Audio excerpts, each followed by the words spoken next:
Second. First and second, any questions or comments about the bills? All in favor? Aye. Opposed? Okay, next we move on to, public comments.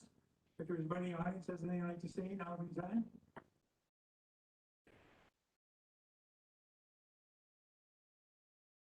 Hi, I'm Rebecca Ferguson. My address is 2315 Rangeview Lane. I moved to River Falls 7 years ago. I'm delighted to see the city government taking on the issues of diversity and equity.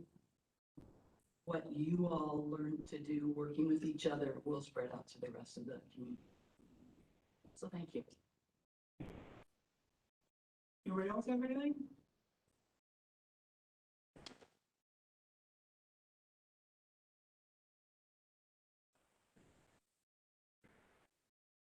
Hello to the council tonight and all the people watching. I'm Judy Foster Babcock, president of the Kinni Corridor Collaborative, and I appreciate the opportunity to present an update looking ahead to 2022 on the work we're doing with the city on the Kinni Corridor plan. Hang on a second, Judy. Let me make sure there's nobody else in the audience. Okay. Just a public comment. Hang on one second. Is there anybody in the audience with public comments on anything? No? Okay. Yep. Yes, go ahead. I just want to give a shout out to Public Works employees, and also River Falls Municipal. I find them delightful especially during the downtown looks so pretty. So thank you. Mr. Mayor, I would just like to encourage the residents of River Falls to, before the holidays and please remember to get your COVID-19 vaccine booster and, if possible, vaccinate your children who are eligible to get a COVID-19 vaccine. We just finished doing that with my children, and it was and wonderful process through Pierce County Health and Freeman Drug, and I would just encourage all residents of River Falls to do the same. Thanks. Anybody else? Okay, next we move on to the presentation on our diversity, equity, and inclusion. Mr. Aug, Assistant City Administrator. John, is there anything in particular I need to do here? Just hit the present button.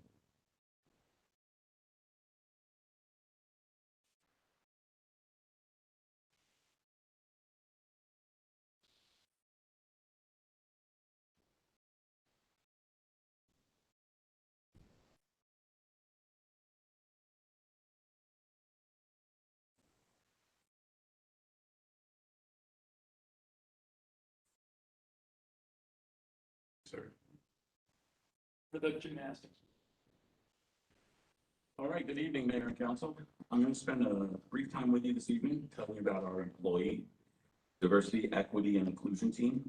In addition, tonight's agenda includes a resolution for your consideration that asks for your endorsement of our team's framework and objectives with a formalized commitment to diversity, equity, and inclusion by council.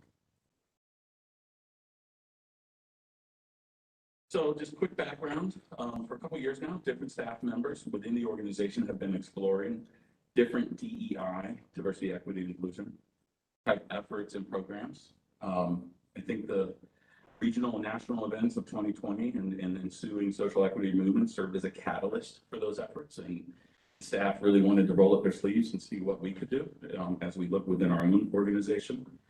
So I think it's, I kudos to the members of your organization that this was a grassroots effort, but it's also kudos that there was grass tops support through the city administrator's office as well for these efforts. So why? Focusing on diversity, equity, and inclusion isn't just the right thing to do. It can be good for our service delivery and employee morale and retention. Welcoming and encouraging diversity of gender, race, nationality, creed, sexuality, and anything else means a wealth of ideas, perspectives, and inputs that we may not have thought of otherwise. These efforts can lead to improved community engagement, interactions, innovations, and outcomes. As an employer, it's important for us to encourage employees to bring their whole selves to work and celebrate them for all that they are. DEI efforts can help employees feel safe, valued, respected, and more connected, which can lead to a stronger sense of community and productivity while employees thrive, not just survive. It's also worth mentioning that employer efforts for inclusivity are even more important now, as our workforce is not as physically connected given the increased opportunities for remote work. Finally, we take our role as an equal opportunity employer pretty seriously. We cast our nets wide, qualified candidates, and we strive to be a welcoming workplace. We know that the unique perspectives that all of our employees bring are what make us great as a collective, as we strive to be the local government employer of choice. And it's worth noting that the roots for our DEI efforts can be found throughout all of our organizational values. So in 2021, Diversity, Equity, and Inclusion team was formed here at the city to help us better understand ourselves and accept and value the differences in one another. This team will strive to help build a culture of belonging for those people who might otherwise feel excluded or marginalized. This employee collaborative creates a space for intentional conversations about DEI topics, for personal and professional growth, and opportunities for reflection of practice and progress. So with that, I listed our DEI team members' names here, and we have some that have joined us this evening. So I'd like to take a quick second and ask for those members of the DEI team that are with us this evening, please just stand. Thank you for coming this evening. We have members represented from multiple city departments. So in 2021, we spent a good deal of time just forming the team and collaborating about the team's role and purpose and some shared commitments. We also were able to have a conversation with a well-known national consultant, which ultimately led to bringing her in for a training with members of our organization. In your packet this evening, your agenda packet, you also have a copy of our DEI team framework and our 3 initial goals. It's important to recognize that this framework is not intended to be the end point or culmination. Rather, it's the starting point for our journey. So I've provided for you our 3 team goals that we collaborated on and got to, and these 3 team goals will guide further objectives, strategies, and tactics. And I think they're important enough to read, even though you can read them for yourself. And these are: develop and increase self and organizational awareness related to the value and importance of diversity, equity, and inclusion. Ensure programs, policies, and procedures are in place to build, develop, and foster a welcoming and inclusive culture. And finally, include diversity, equity, and inclusion considerations as a priority when delivering municipal services and conducting business interactions. So some next steps for our team. We're going to work to develop some specific objectives and strategies to help us achieve these 3 goals. We are conducting an internal employee self-assessment survey or climate assessment to better see if we can better understand more about our workforce and where people may be at in their own journeys. Arrange additional DEI related training for staff and begin assessment of internal policies and programs with a DEI lens. I threw this in here. The creation of the employee DEI team was and is intended to look within the organization. And we purposely we've had this mantra from the beginning that we're crawl, walk, run. We're trying to learn more about ourselves to help us learn more about others, etc. However, there's also active grassroots efforts related to DEI ongoing within the community. Our 2021 community survey results indicate that there's likely some room for improvements community-wide. This may mean that there are opportunities for the city to not only be present, but also actively collaborate and potentially lead these community engagement efforts related to DEI. Staff will be actively researching local government best practices for community-centric DEI programs, roles, and efforts in the months ahead. So with that, that's all I have. I promised it would be quick. But I'll leave that for any questions you may have. If any.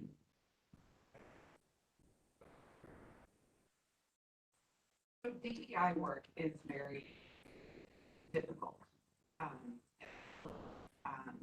for people who have never been part of a marginalized group.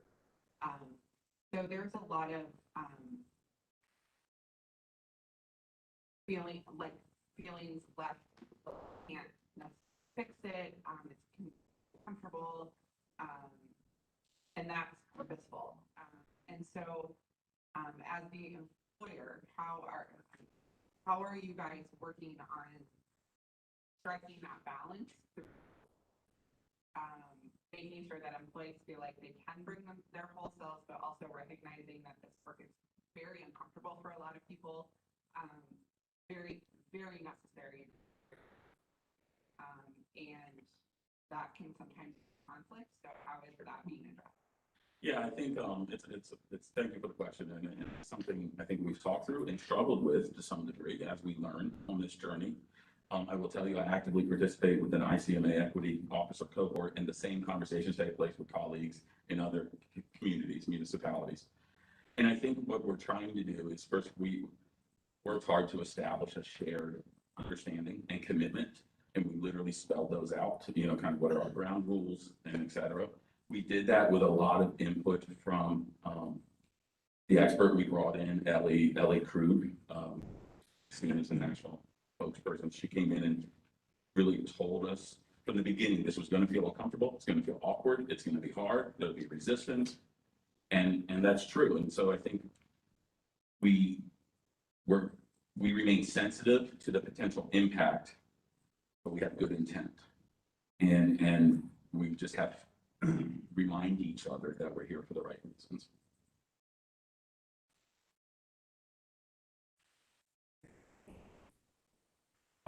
Can you go back to the slide that you presented with the?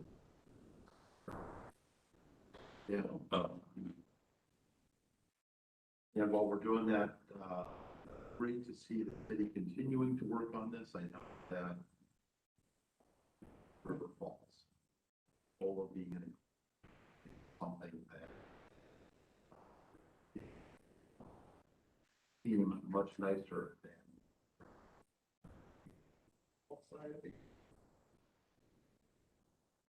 So here we're organizational awareness. The second one, policies and procedures for the workforce culture, and then the third one is dealing with service interactions with community customers. Are any of the, and keeping in mind that culture, we've had huge culture shifts over quarter centuries of our nation, and in there, that where we are at today is not reflective of where the city was 5 years ago. But of these, are there particular areas where there are things that the council should be aware of, challenges for the city? Or is that something that we will see in that employee survey and potentially some? Sure. I think it pains me to answer this way, but I think to be determined. So is there something under the surface here that we already think is a big issue? No, not that I'm aware of. But I think we realize that we want to leverage our authority, responsibility, and abilities to strive for DEI, kind of absolutely striving for equity, inclusivity, embracing diversity in all that we do, and be willing to kind of put the covers and peek underneath, look behind the shelves, not be afraid to look in those corners, if you. So I think as we do this climate assessment, as we learn more as a collective group because remember, we don't know what we don't know, as we learn more, I think if those issues that perhaps are present at some level will come more to light. We'll know what to look for. That's from that.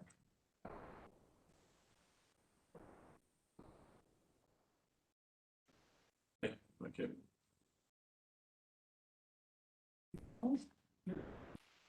Jason, thank you.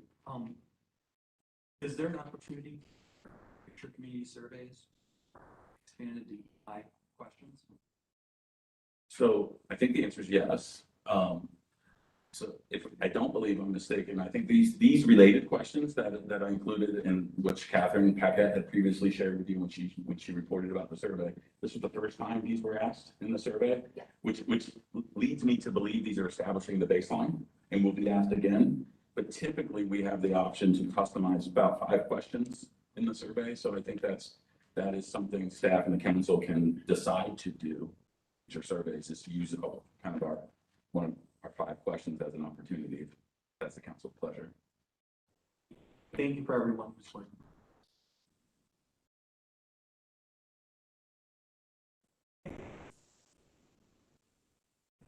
So that Kinni corridor collaboration presentation.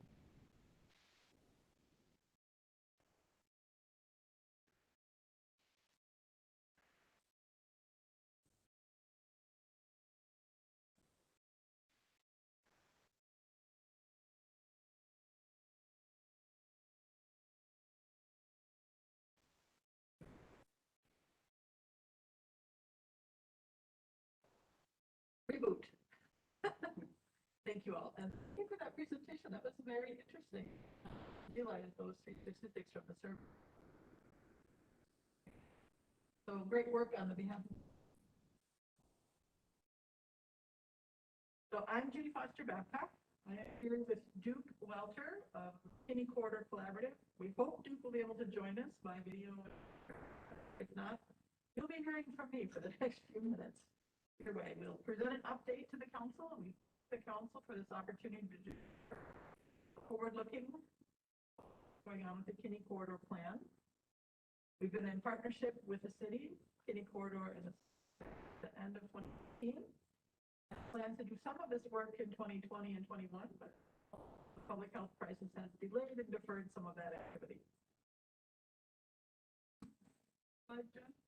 Just push the You can space do bar. this bar, right? Okay.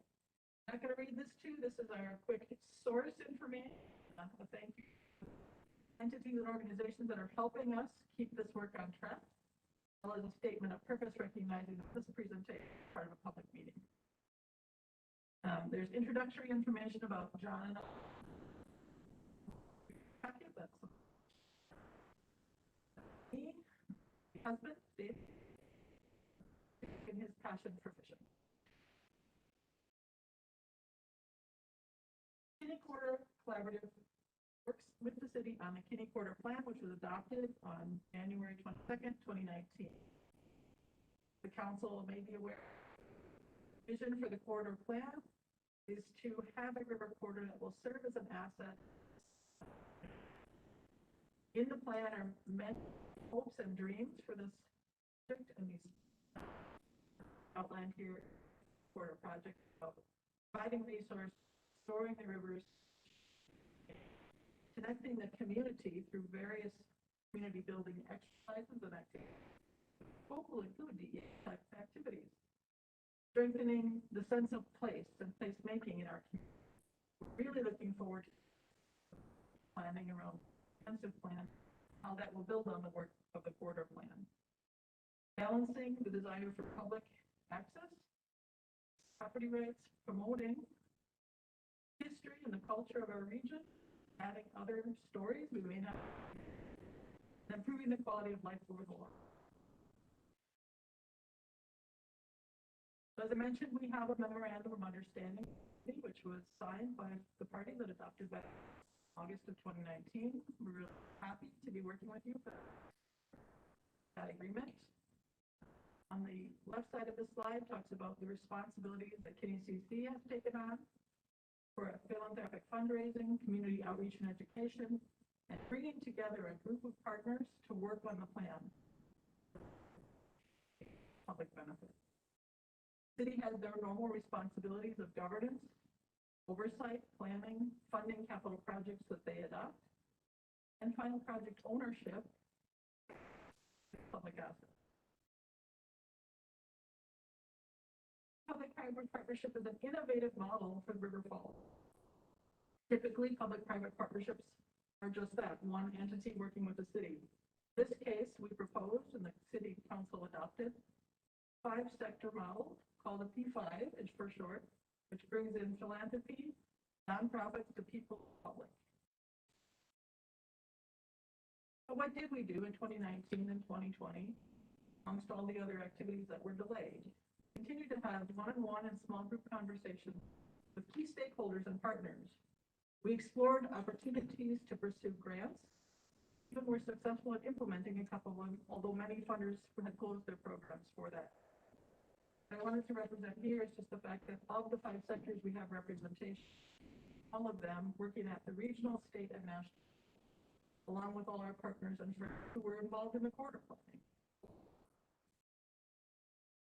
So as we look ahead and start to propose actual projects for implementation under the quarter plan, as an addendum to the MOU, we're really taking a view of project management that includes typical 5 phases. You figure out what you're going to work on, you size it, and propose it, and planning, make the investment and implement it, and then determine how successful it may be. And obviously talk about that, consider that in stations of the. We're continuing to take structured resources and formats and apply. So tonight we're here to just briefly overview a couple of the letters of agreement proposing for the council to consider for adoption in January. Chose these in concert with working with the Public Utility Commission, Scott Simpson and the staff, prioritizing them based on some of the events that happened in 2020 and the opportunities that are coming up now in 2021 based on the lobbying partners with the city for additional funding on a quicker track. All Falls Hydro Dam has had a conversation with the city for a long time. The flood of 2020 accelerated the opportunity, although we acknowledge that the city's established plan was to have that done by 2026. Work as fast as the community and the council want to and sit with the staff. The immediate follow-on project, separated because of funding priorities and partner priorities, is to do the Lower Kinni restoration, extend the park at Glen Park, restore the habitat, create the trout stream. I'm going to pause there before going to the next step. Questions? Okay. So as this section of the executive summary wraps up, I'm going to share that we do hope for a favorable council vote in provide whatever staff guides us to help you make that decision. We'll continue to work on the work plans for the letters of authority either way. We hope that FERC will transfer oversight of to the DNR of the Powell Dam license surrender request. We hope that the city will continue to work diligently as they have in any flood risks now and Powell Dam. Assist us with grant proposals as outlined in the MOU. And we hear that the Army Corps of Engineers is on this team, so we hope that that is a fruitful partnership. We'll see how it evolves. We are going to be co-hosting and continue to have small group meetings about LOA2 in the interest of the stakeholders and funding. We're proposing a monitoring plan season for 2022. Again, hopefully be also on the January docket. May not be ready by for February to April, assuming approval of the work plan and FERC's sign-off, we'll pursue implementation, have monthly events to keep the community involved, and we'll provide another quarterly update to the council. City staff guides us to do that.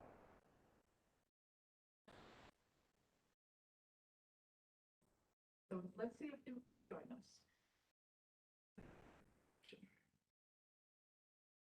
Good. There. All right. Can you hear me? Can you hear me? Yes. All right. Well, thanks for the opportunity to join you even from far off Viroqua. There's a lot that with your help has happened over the last year since the council endorsed the surrender of the move to surrender the license, and the council and the city worked so well with KCC and other partners to help affect a change in state law so that the municipal dam grant program could be increased in funding, and also the maximum per project increased from $400,000 per project to $1 million a project. As soon as FERC has completed its approval of the surrender, we're already starting to do the groundwork to submit that grant application March 4th. It's important that we do it if we're going to obtain that funding during this biennium.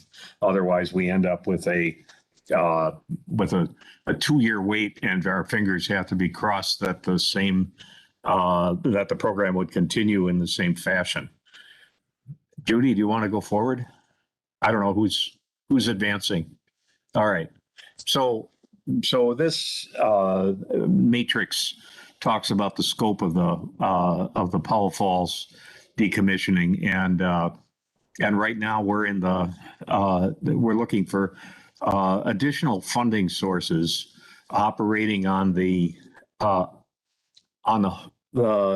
optimistic outlook that we'll get that $1 million from the state to go along with the funding that the city utility or capital budget will be able to provide for this.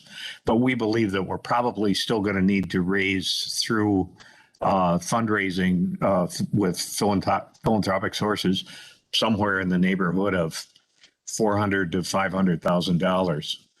And we can jump to the next one, please, Judy or John. And so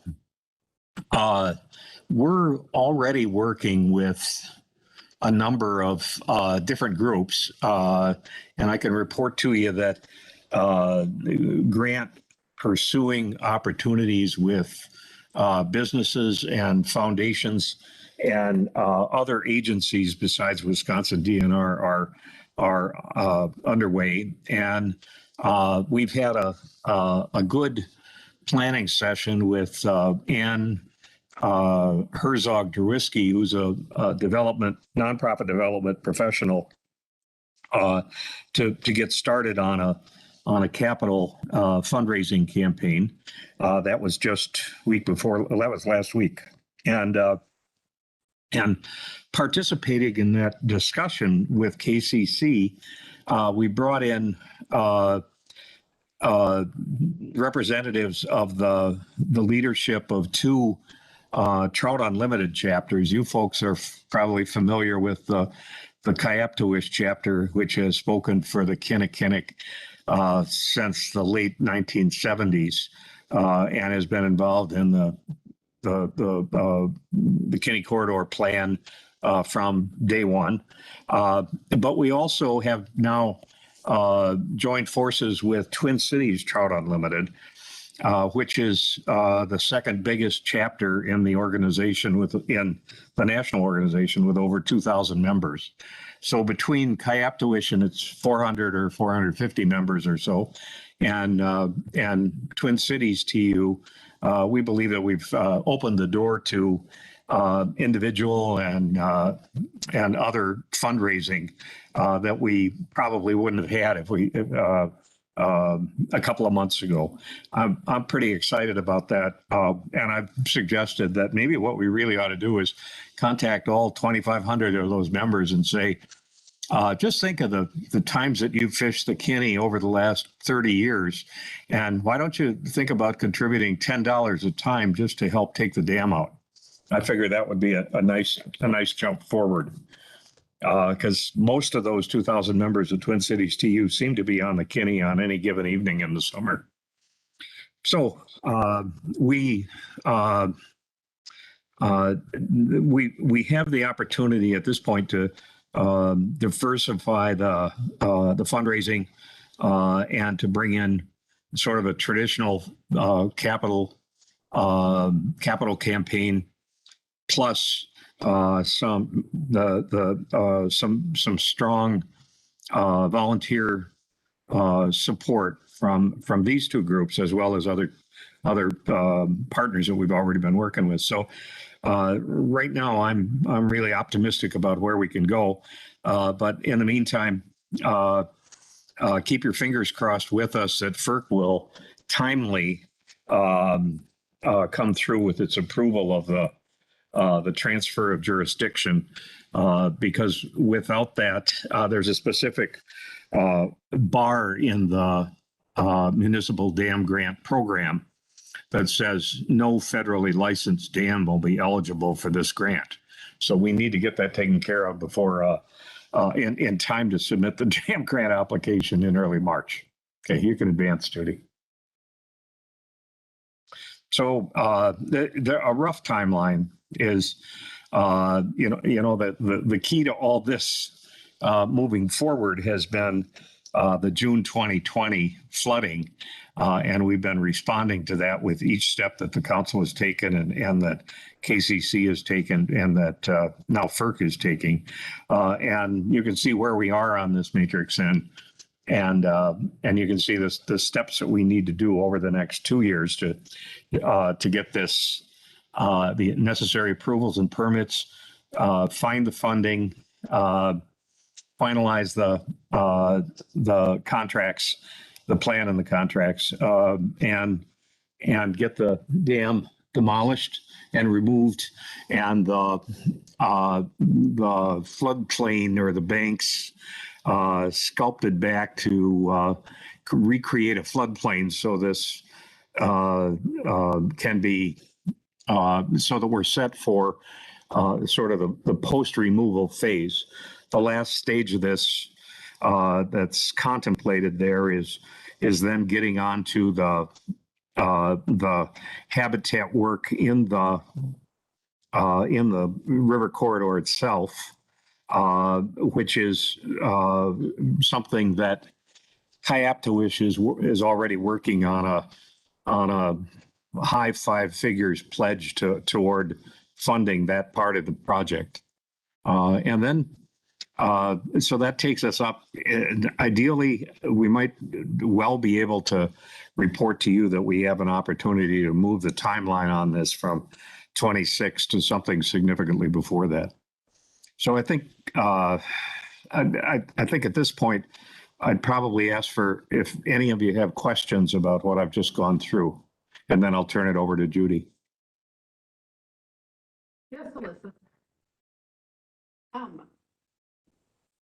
I've heard that there is, the grant from the state is $1 million, and the budget is 1.5 and 2.1 million. If you're not able to secure the grant because FERC or the government state just says no, what is the plan B for that? So the additional funding sources that you mentioned will individually be able to grant sources, excuse me, are being pursued. Additional options for funding both LOA 1 and LOA 2 include a partnership with the University of Wisconsin, through Falls, TU, us, the city, and potentially CBC 5-star Urban Waters Grant Program with the National Fish and Wildlife Service, which works often very closely with the Army Corps of Engineers and the National Park Service. So the Army Corps has up to $10 million available for the project to explore those options, figure out what stream we're going to take, leverage those funds as appropriate. If Some questions or comments, I was excited when this commission was put together. I had high hopes for this commission. Each time you come in front of us, I heard you doing fundraising, we have yet to see.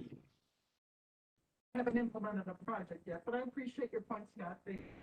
It's been somewhat sluggish from getting any results. I think the staff has done a good job working with FERC. We've gotten state aids for the $1 million. And I can appreciate the work that KCC has done to support those activities. But other than a $65,000 grant, I think the city's laid out, Kevin, you have to $800,000 in grant expenses. We're about up to $1 million. We're up to $1 million in grant. Mhm. The residents of the city or the ratepayers of the city are bearing. That was not the intent. The intent was for KCC to raise these funds. Each time you've come, we've heard you guys are raising funds and applying for grants and so forth. You're gonna have to help me again, Kevin. When did we meet with the utility commission and decide that we were gonna take option 3, and that was remove the dam as quickly as possible? That was the message we were sending to the community, that when the funds are ready, I believe that meeting was a year ago. About a year ago, yes. Okay, so here we are today, up against the wall with FERC, and we're staff again is taking care of that. But we're just now gonna write grants for it. We heard as part of this whole process, all these stakeholders came to us and told us that they were gonna contribute and be partners with us. You know, we haven't seen any of the stakeholders step up. I believe TU did. Is that right, Scott? That's correct.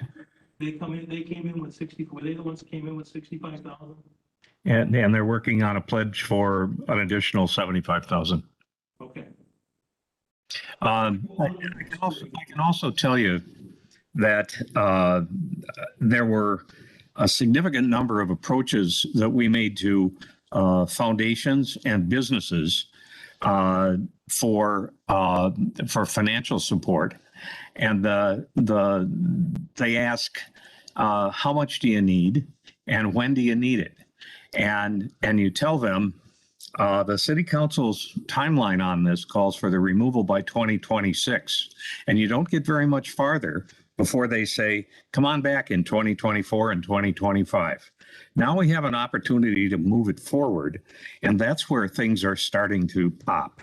That's where Twin Cities TU, which has been sitting on the sidelines, has stepped up, and other sources that have been sitting on the sidelines, either through this long timeline, or in some situations, COVID caused a suspension of their fund granting opportunities. So we've been contending with that as well.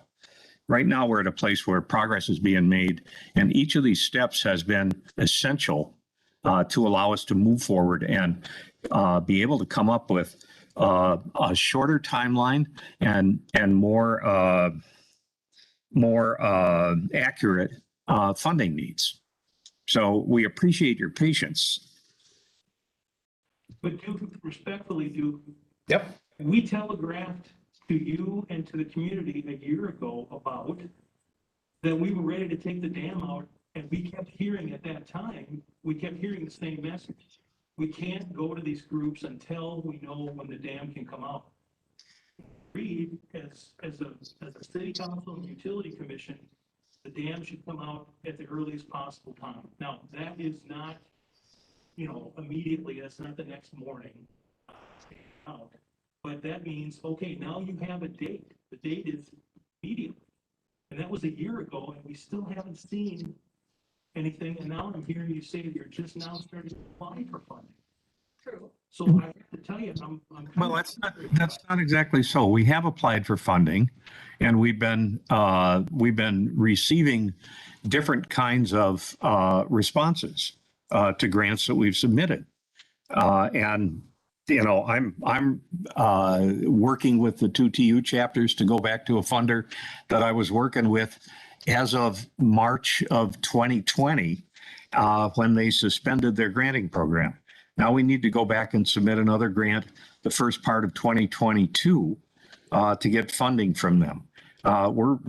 That's underway, and we have I think the last time I talked with you was probably when we were talking about going to the legislature and asking that the law be changed, and working with Representative Zimmerman. That was January or February. So that is the first part of this year.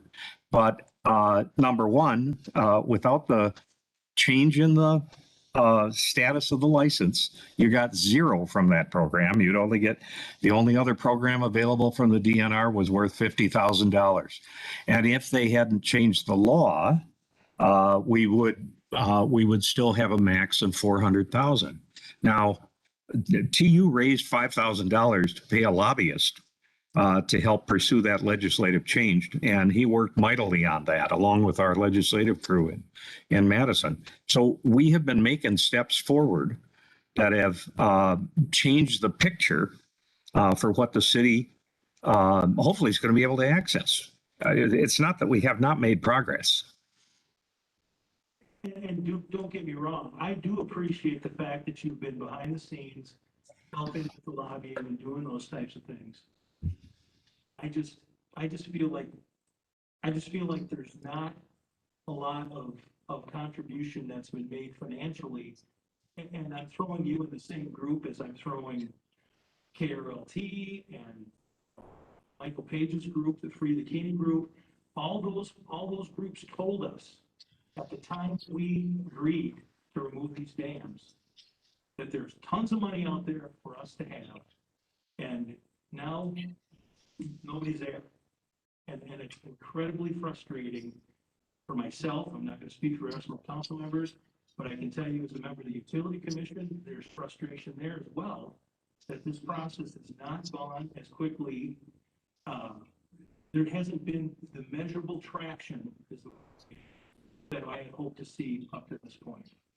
I appreciate the work you're doing, and I hope that going forward, it's gonna have a lot better results. Very supportive of what you're doing, don't get me wrong here, but something's gotta happen. Thank you for your comments, and we will continue to pursue vigorously the funding sources that are available to match up with the timeline we're proposing for LO.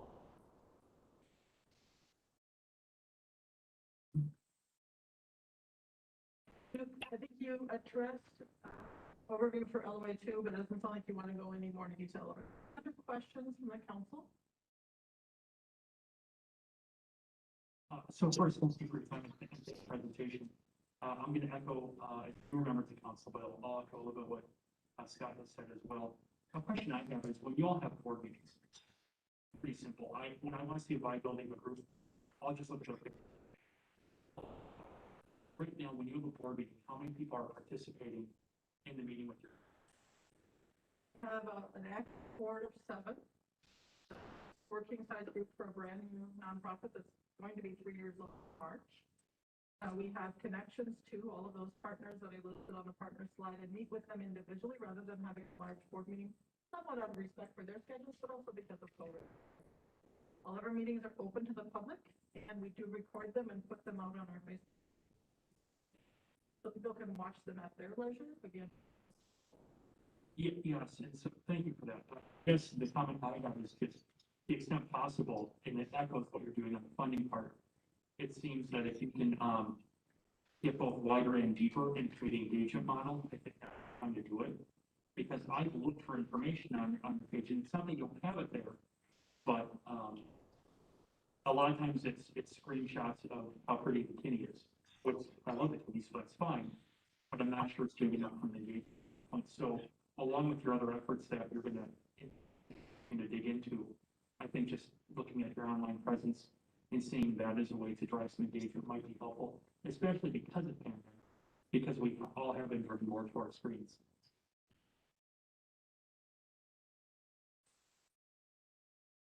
Questions, right? So, made it pretty clear my frustration. Now, KCC included, you know, this sunshine's right around the corner, sunshine's right around the corner. So all I'm saying is I hope folks come back again and Controller May or whenever we get that on our schedule, that you'll be able to show us some sunshine. Show us that, yep, we have this committed, we have committed, these people have committed, something positive for us instead of we're pushing it down the road, it's down the road, it's down the road. So, like, I couldn't agree more with Mr. Morse. You know, it's very frustrating for us. The last thing I want is for this to get dumped on us at the end. So they're waiting until they're on something and I say, well, when you get down, we need the 2005 and you bunch of money to cover it.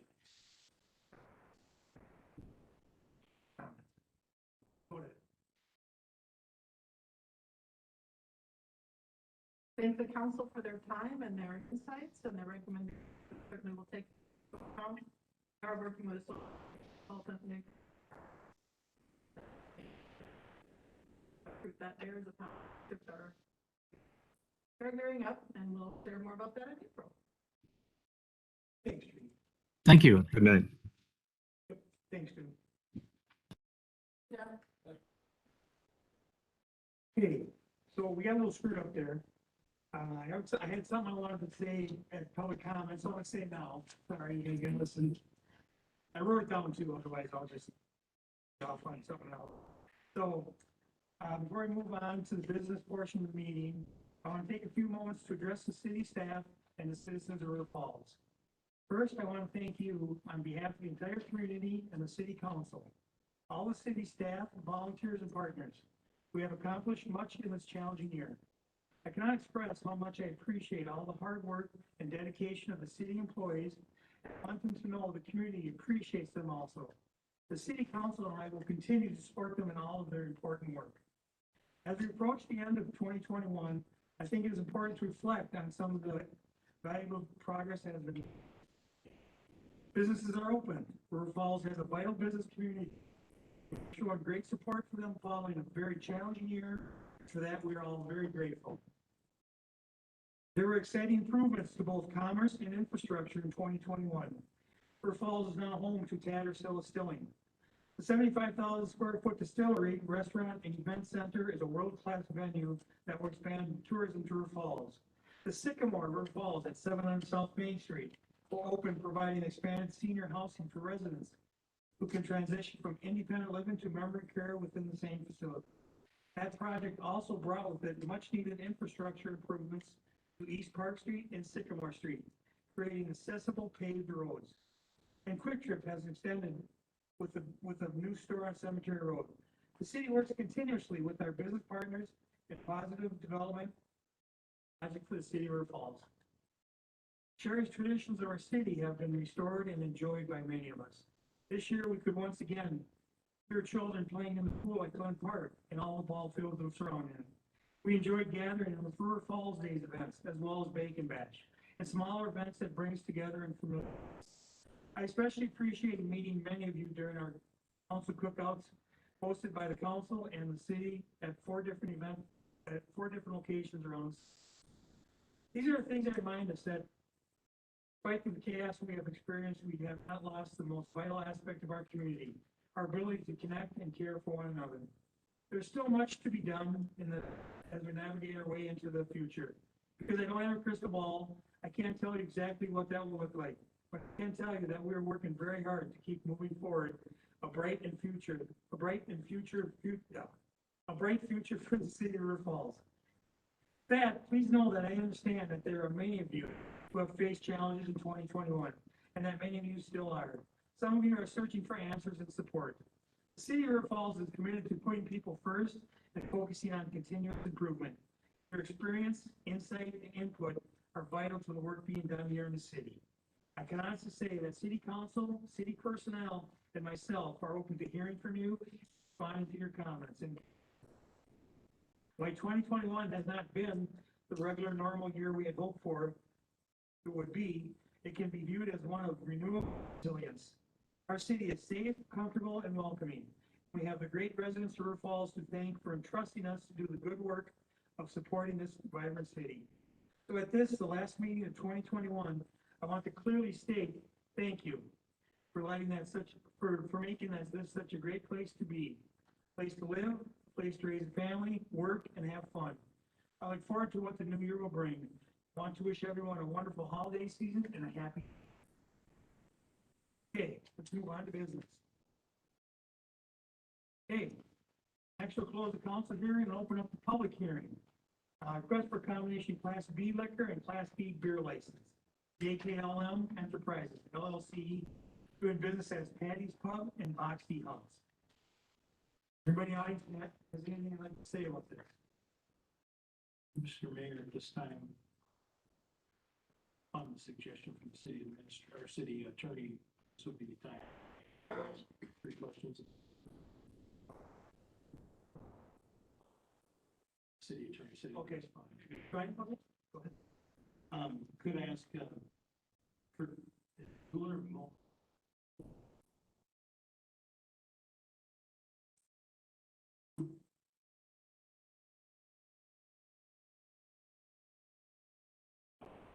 Hello, thank you for having me. It's actually pronounced Miller. Miller, okay, so it's the same as, it's wonderful. Thank you. I like to say it's the correct way.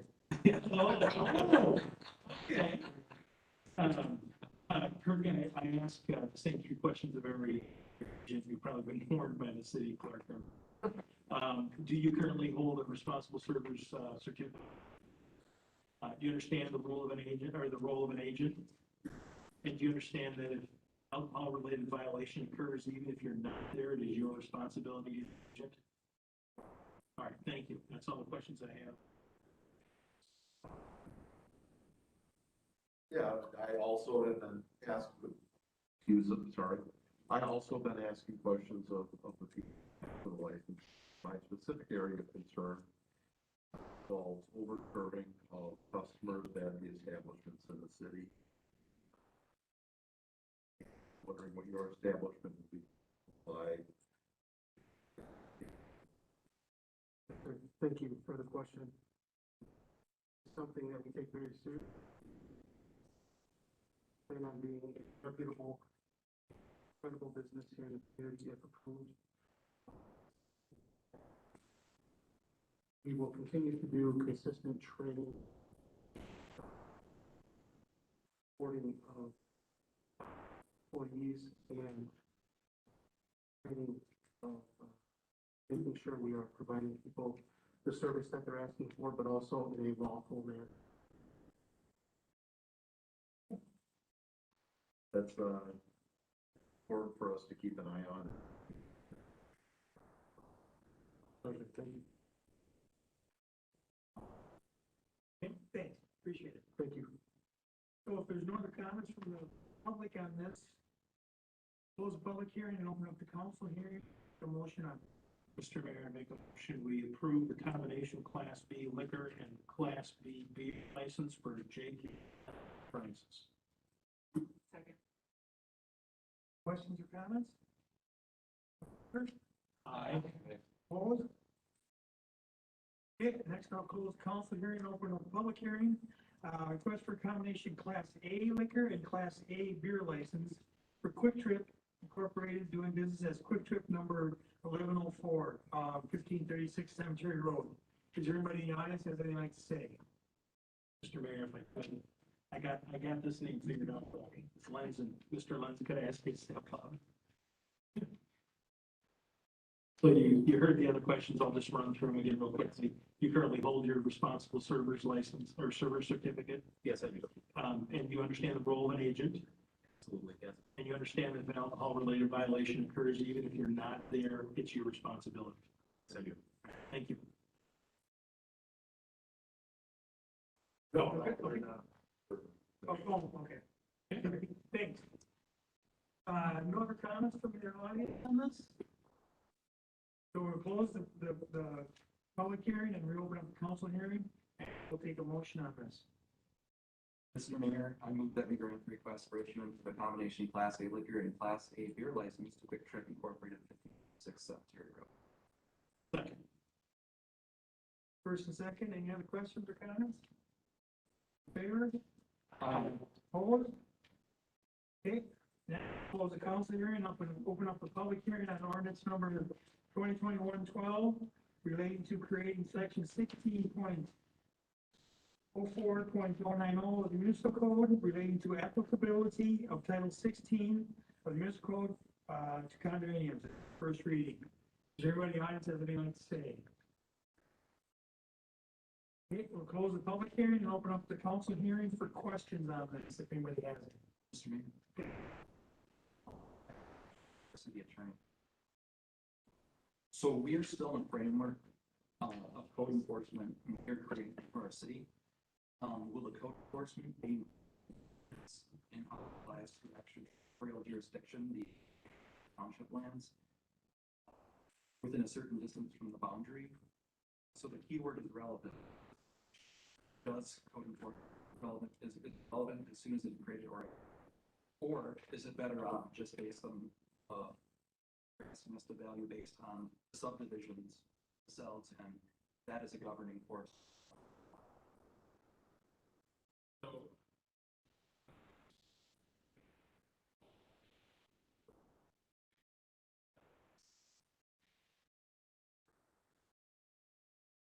This sub.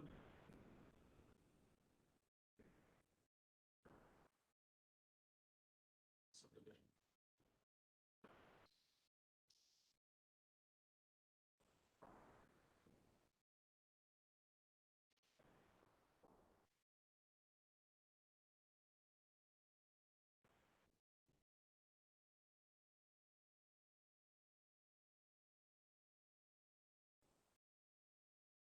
Okay, so just to clarify, then it's just based on the subdivision, correct?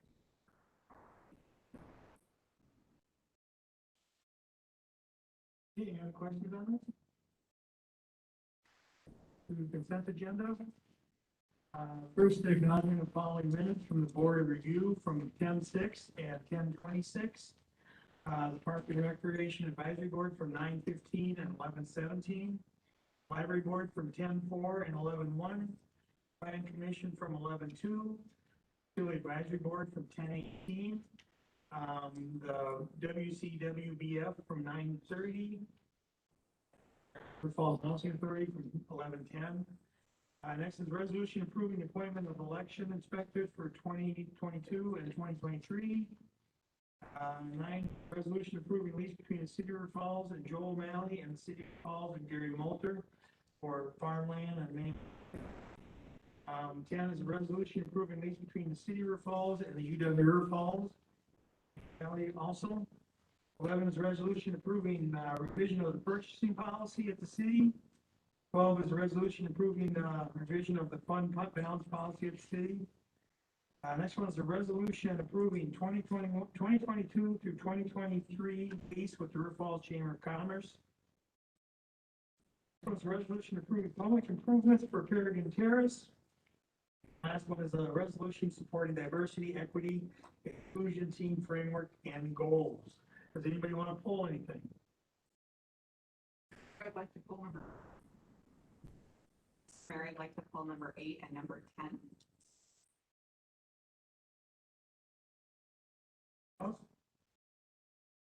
Take a motion on the rest.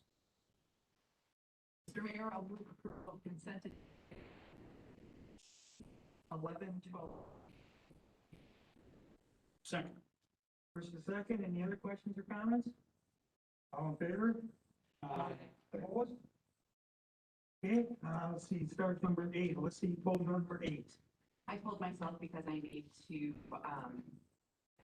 myself from the vote as I'm an election inspector as well as Councilmember Plunkett. Okay. So somebody else want to make a motion on that? Sure, I'll make a motion. We approve the resolution appointing the election inspectors for 22 and 23. Second. First, second, any questions? All in favor? Aye. Opposed? Okay, Dan, you pulled number 9. Mr. Mayor, do you want to record the abstention? I'll call for the abstention. I'm sorry, what? You want to? Oh, I'm sorry. I didn't pull it. Oh, I'm sorry. We abstaining. I. Okay, sorry, two abstaining. Sorry about that. Yes, I pulled no, house 2 leads. And just for the point of clarity, the leases for number 9 are signed by the mayor and the city clerk controller, while item 10, the same thing, a farm lease signed by our city administrator and the city. Just strikes me that maybe we should have continuity in the resolution authorizes the city administrator to finalize the lease. I would first like to move approve resolution number friendly method. So I move approval of resolution approving the between the city and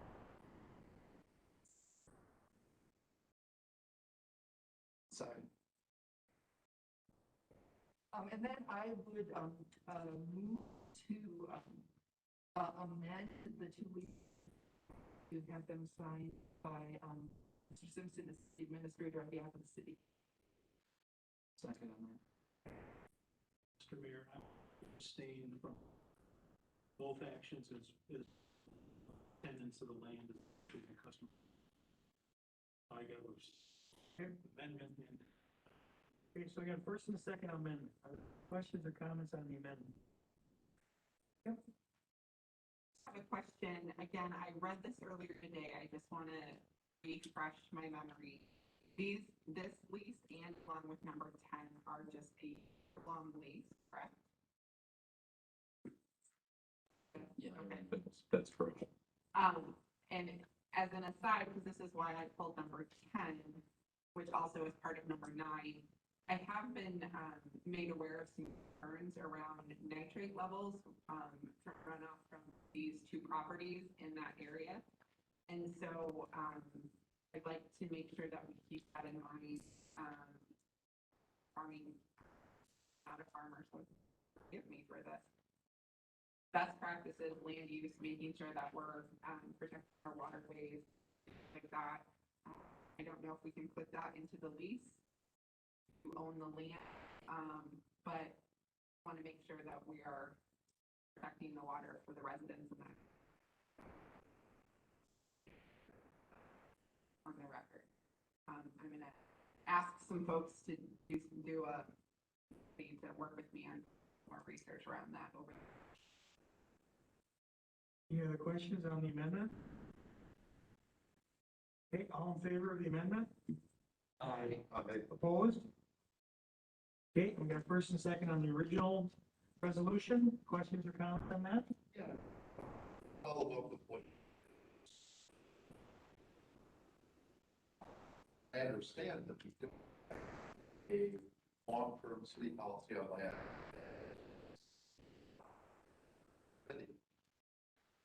My apologies on microphone. So to elaborate on what Alyssa said, I recognize that we don't currently have the long-term policies and procedures to direct the city administrator of the desires of the council regarding our land management for the city, which is one of the largest landowners in the city, as well as their extraterritorial zone. What we do have, however, already existing are agriculture and extension agents through our county extension departments. And while the people in the city are very often, very rarely farmers, I'm probably the only member of the board farmer. You guys are doing things I don't know about. We'll leave that for another day.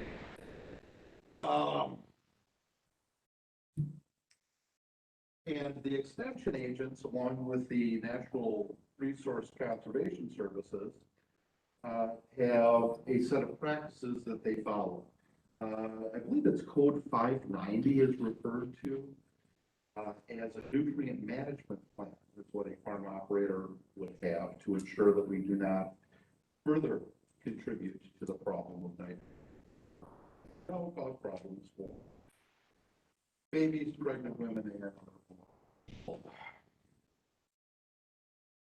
critters drinking. Side point.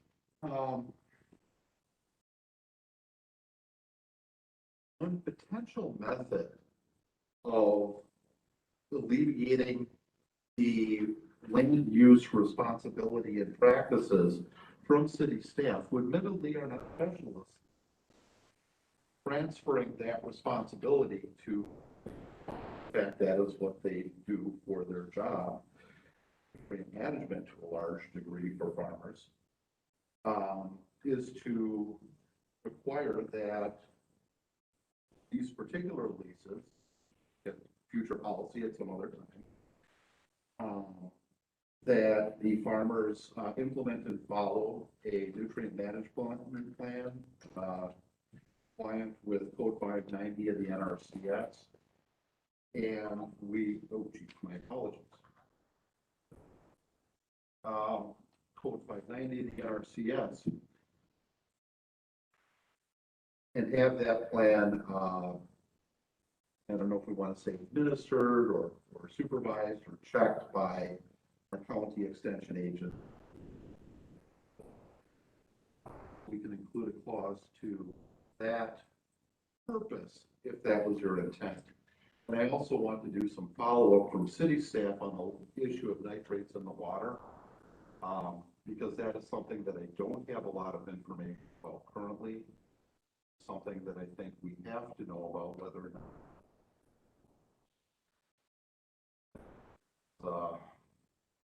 Very, very hard to get the nitrate out of the water. You know, there's already some there. Okay, more dilution will help, but it's not really possible. All we can do it so we're not further damage. Best tool we have for that is code 590 of the NRCS. Mr. Simpson, who would I get further information on this information that generally exposed to?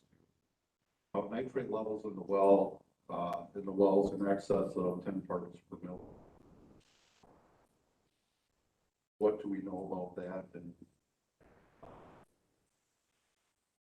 So do you want to make it?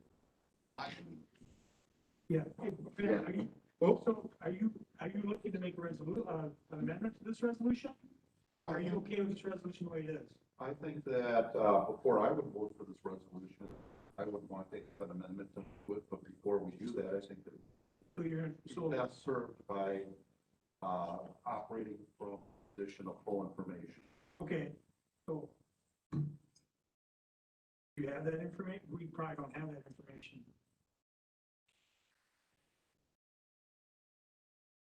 We do have a water consumer confidence report that we put out every year that lists the different nitrates that are required to be monitored by the DNR, and that is online in our water department right now. We do have a consumer confidence report, and we do mail it out to all of our water customers every year as well.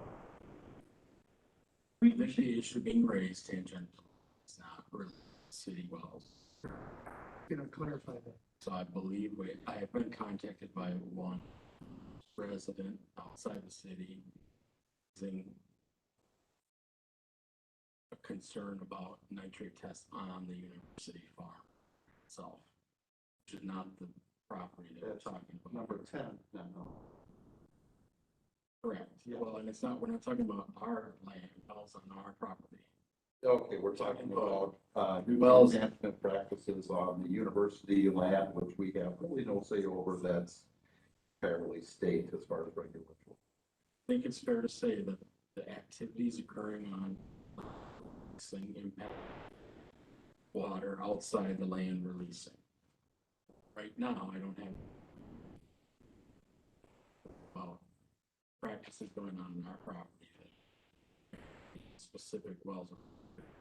Someone has raised concern to me, which hasn't been investigated, about concerns about nitrate testing on wells that are not on this property and are, I think, unlikely to be related to practices on this property because they're upstream from water, surface water, but that doesn't mean they can't be infected, but it's obviously impacted because the practices on this land nothing that's been raised to staff at this point was to recommend you. It's explained a little bit in the cover memo, but A management plan, also known as a 590 plan through the NRCS, that is approved by the county extension agents and followed as part of our lease conditions. Second. Okay, we got first and a second amendment for 9 and 10, or 9, I'll do one at a time. This is for 9. Any questions or comments on the amendment? Mr. Mayor, again, I have to abstain. Please mark me as. Okay, go ahead. With all due respect, farm family.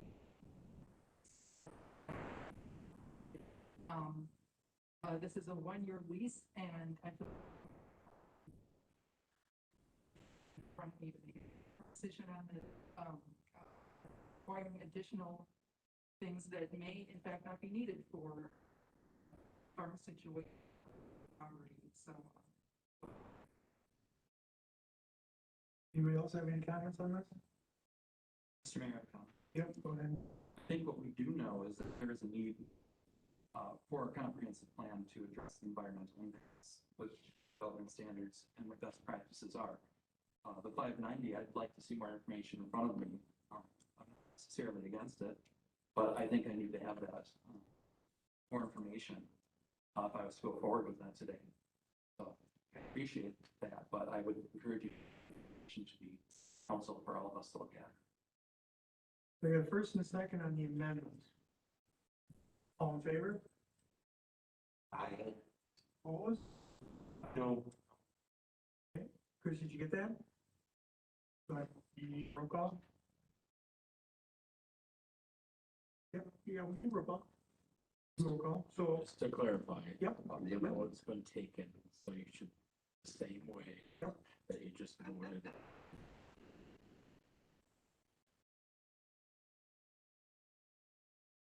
Aye. no, Aye. abstain. No,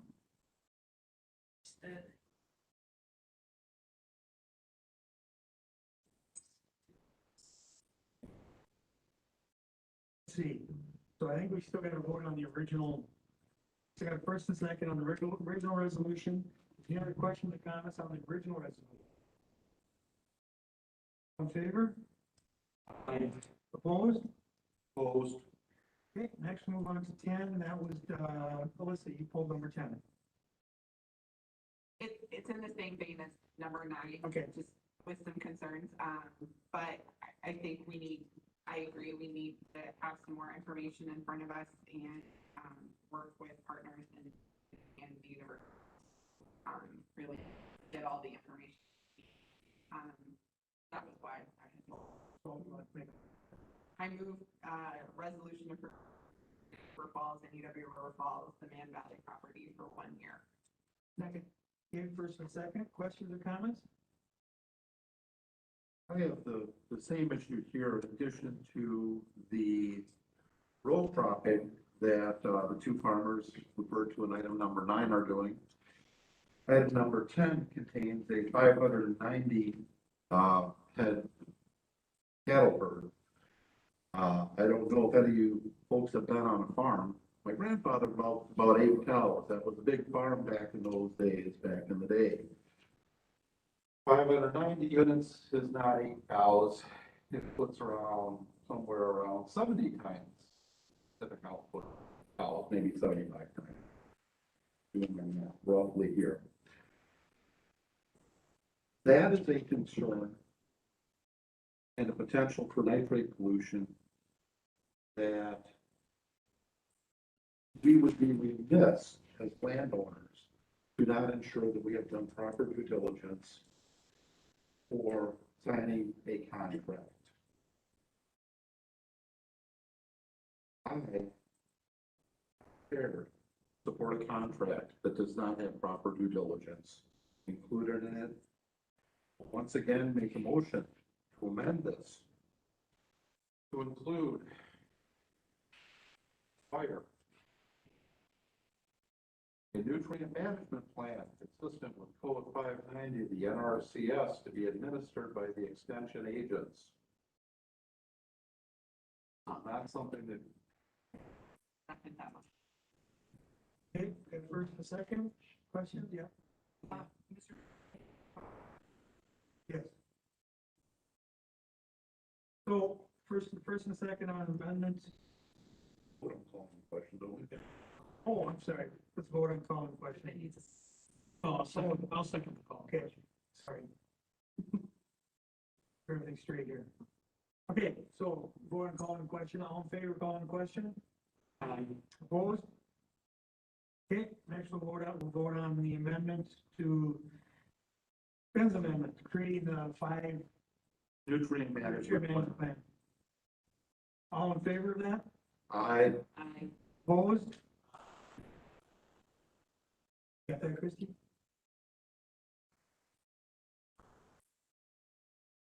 We have to vote We're okay? for it, yeah. Okay, Amendment fails. back to the original resolution. Got a first and second. Questions or comments? All in favor? Opposed? Opposed. Move on to administrative report. Anybody has any questions for Scott? Scott, do you have anything for us? I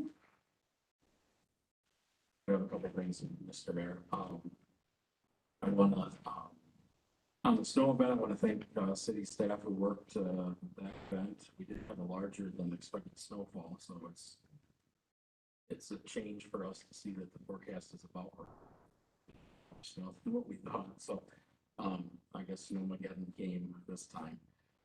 So we estimate about 15 plus inches. I think the warmer temps helped. It certainly did change some of the cleanup, consider cleanup, because of the way the snow started and ended, condition wise, how much water. So I think staff did a good job trying to clean up, but you saw some snow in areas probably on the second day that you wouldn't see with other kinds of snow, but volume of snow that we had.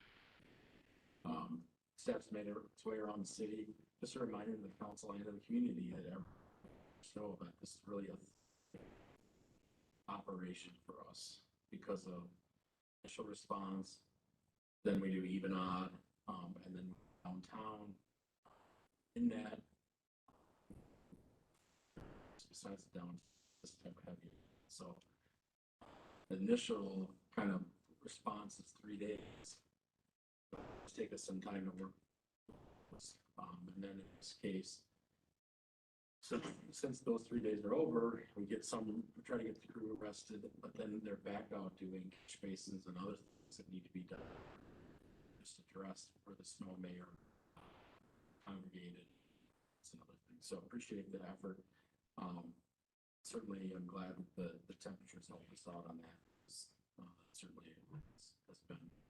We do want to remind everybody, even on parking, and that's to help us do this, and that's throughout the entire city, unless otherwise marked. And in some cases, can't even park on even. So please observe those signs as best you can, so we can try to get that snow. I do want to congratulate Water and Wastewater Superintendent Ron Growth. For a long career supporting communities in service of their water quality needs, and he's been with the city for 5+ years, so I really want to make sure that I recognize. Also, Terry Swinburne is retiring end of this year after 20 service of the city, so the library certainly has been a benefactor and service, and she's also served in city committees, cross-departmental committees and that, so we appreciate the service to the community. I do want to remind the public that Freeman Drug continues to do library lower vaccine clinics. I know I had the with that, as you'd expect from Freeman. It's operated very efficiently, friendly, and safely, and appreciate that. I think that it's really benefited from drug operating as an arm of health, something that other cities have not had. So we should be, as well as the other pharmacy partners, particularly Freeman. Well, city offices will be closed December 23rd, 24th, 31st. The exception may be existing incumbents of the council.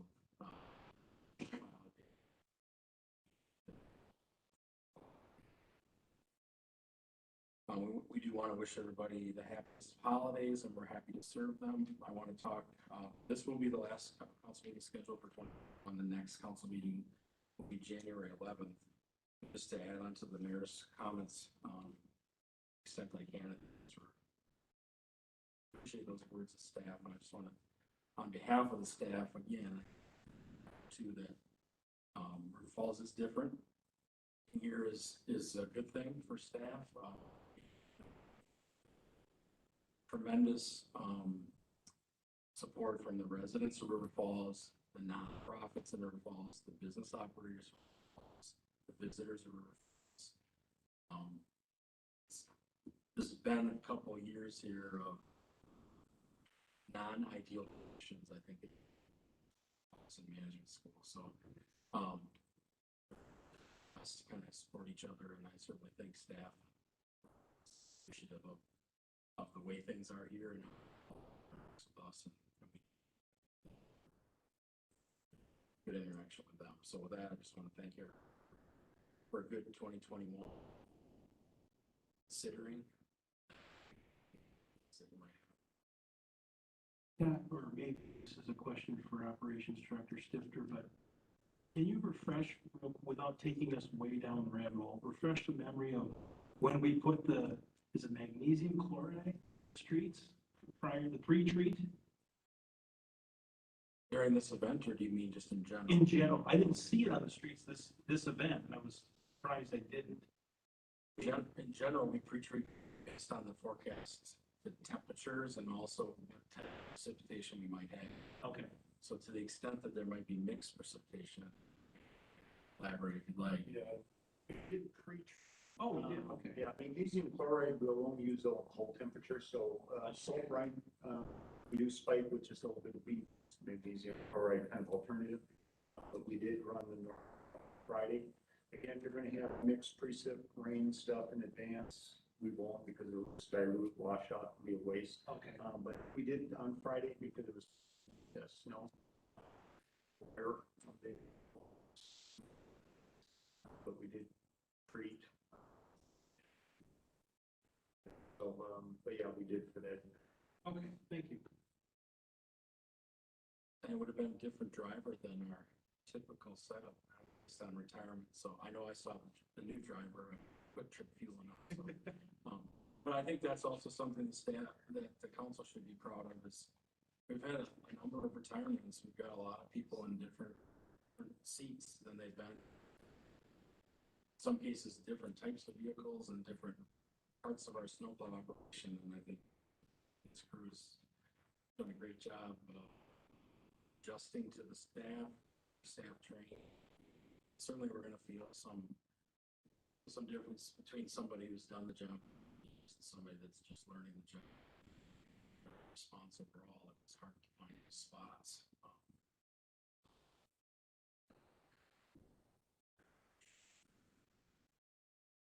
And good equipment supported by the council to make sure we take care of it.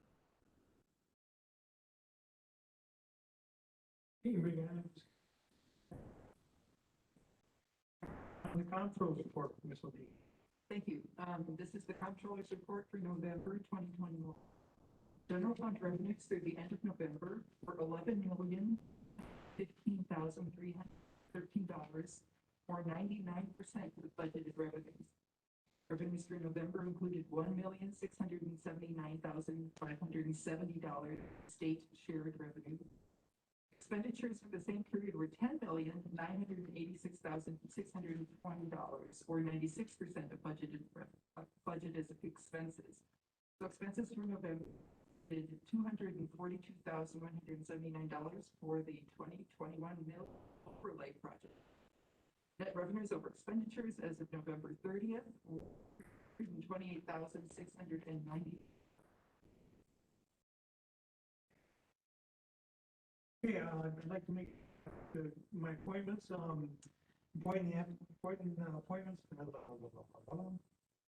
So, I think you look favorably on my appointments to the Municipal Board of Canvassers, Board of Absentee Ballot Canvassers. I don't have a list of all the names, so you all had it in your canvas, so that. Full approval of the names for those two boards that are listed in. How's that? Okay. Questions or comments? Favor? Aye. Opposed? Okay. Got a quick proclamation I'd like to. This is, the City of River Falls Employee Gratitude Day is December 17th, 2021. Whereas the City of River Falls is a district, is a distinct, vibrant, safe community with an abundance of nature and easy access to metropolitan amenities. Place for families, students, and businesses flourish.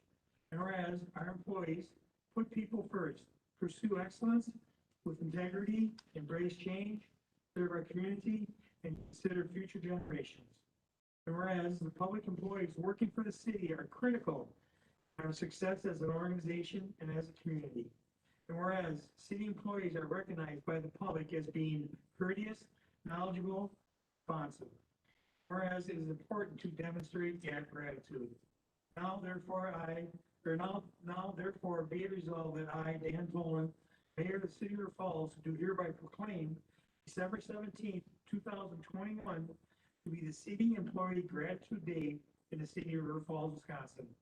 Be it further resolved that I urge all citizens to thank city employees for their outstanding work and commitment. Given under my hand and of the City of River Falls, the 14th day of December 2021.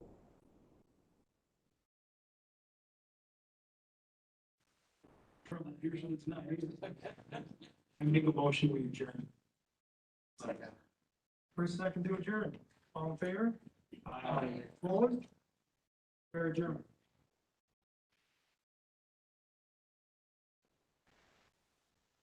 Okay.